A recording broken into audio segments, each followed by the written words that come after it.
It was recently that the Michigan House passed a legislation that had already been passed by the Senate that is meant to help departments figure out those who might be job hopping in police department circles and may have had some disciplinary issues in the past. And so this legislation is meant to try and assist with uncovering that in an area where it might have been more difficult in the past. And Battle Creek Police Deputy Chief Jim Grafton is here to talk to us about that this morning. Good morning, sir. Good morning, Richard. How are you? Great. Thanks for the time today. Thank you. So this, I admit, I had not followed this, and all of a sudden there it was, which sort of suggested maybe there was an issue out there trying to sort these things out. Is that true? Yeah, so this bill has been in the works for a little bit now. There's been several attempts to try and get something passed, but it definitely has gained momentum and ultimately passed through the Senate and the House and is now in front of Governor Rick Snyder for him to review and potentially sign and put into law. Mm-hmm. And last we read, he hadn't decided yet whether or not he was going to sign that. But the notion was that there are, even if you're not a police officer, you understand, particularly if you're in a hiring position, how this works. I mean, former employers are generally reluctant to talk in detail about the history of an employee to a potential employer. And so just in regular circles, we understand the sensitivity of that. I imagine here in police circles, it's even more so. Yeah, I think this bill is a start in the right direction.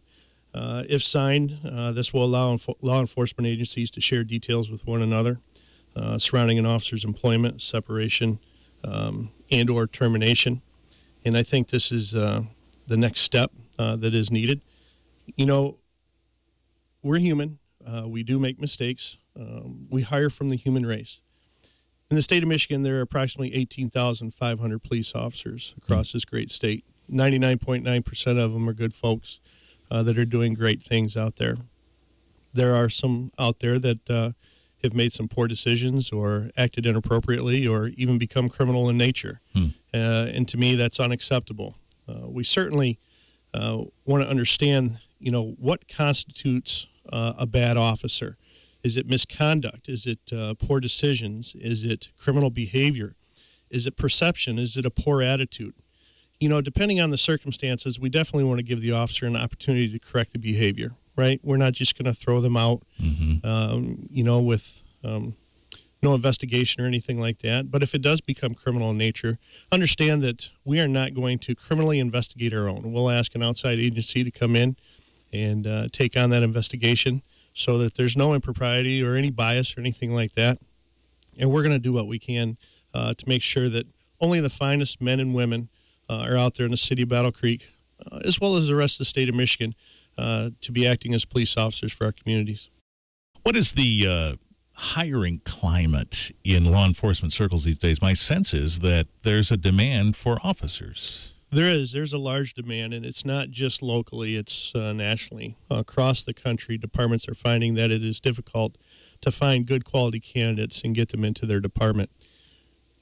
25 years ago, when I first got into police work, there could be hundreds of applicants for one position. Wow. Now departments may have 4, 5, 20 openings, but you may have 5, 10, 25 applicants. Mm-hmm. So it is difficult, but that is our job, to find those quality candidates and bring them here to the Battle Creek Police Department, to serve the fine folks of Battle Creek.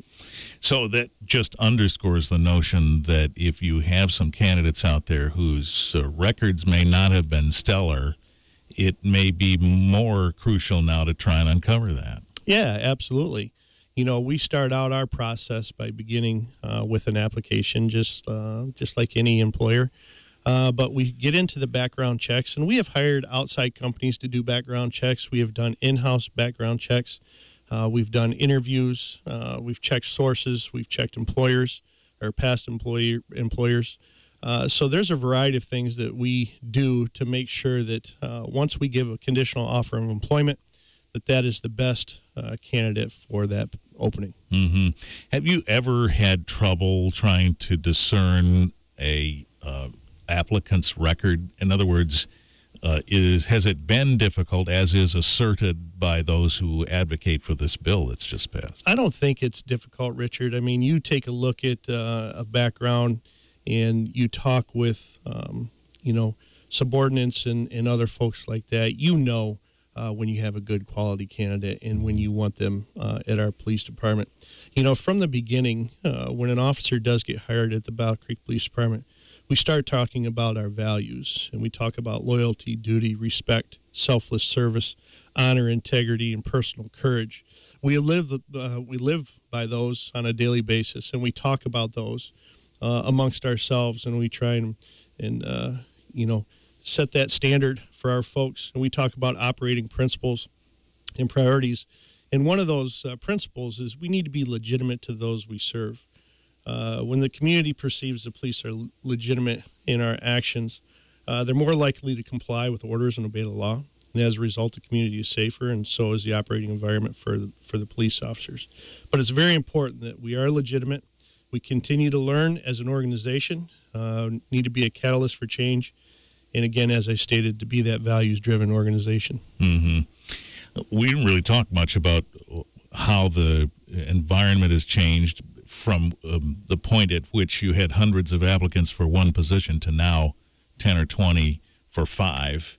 What's part of that? Is that just because there are other options out there, or folks there aren't as many folks willing to take on this challenge as there used to be? What's working there? There's a lot of factors that go into it.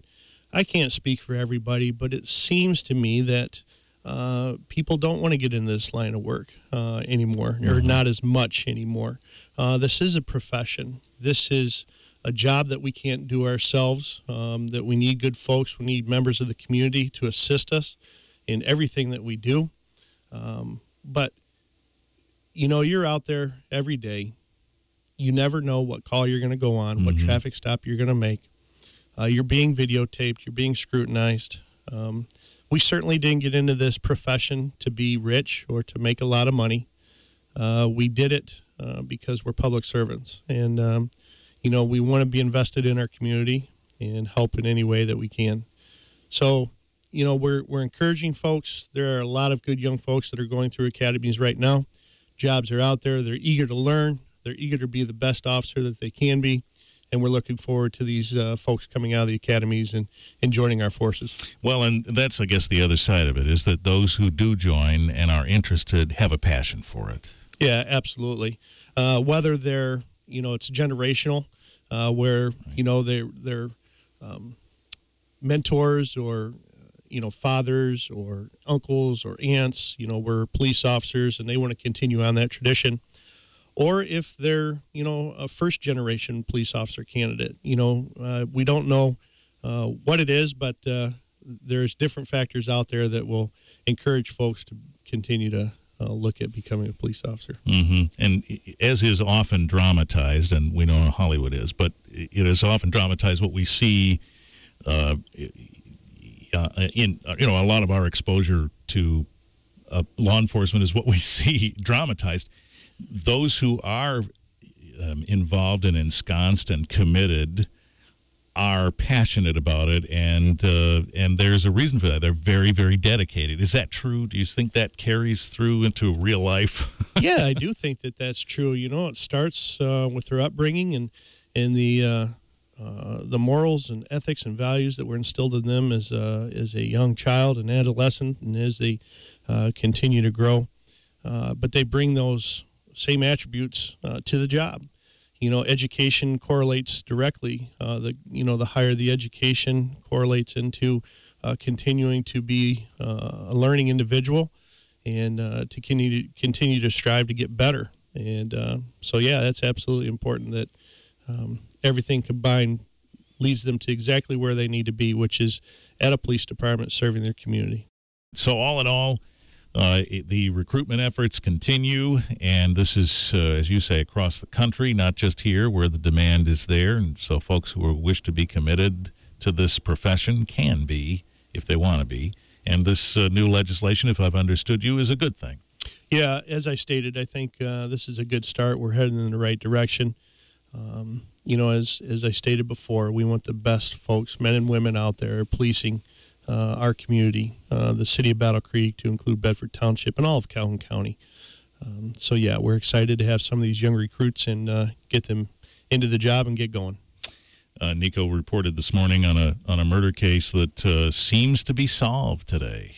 Yes, I want to take an opportunity to thank the citizens of Battle Creek for the silent observer tips that came in and really propelled the investigation, helped our investigations unit across the board in getting this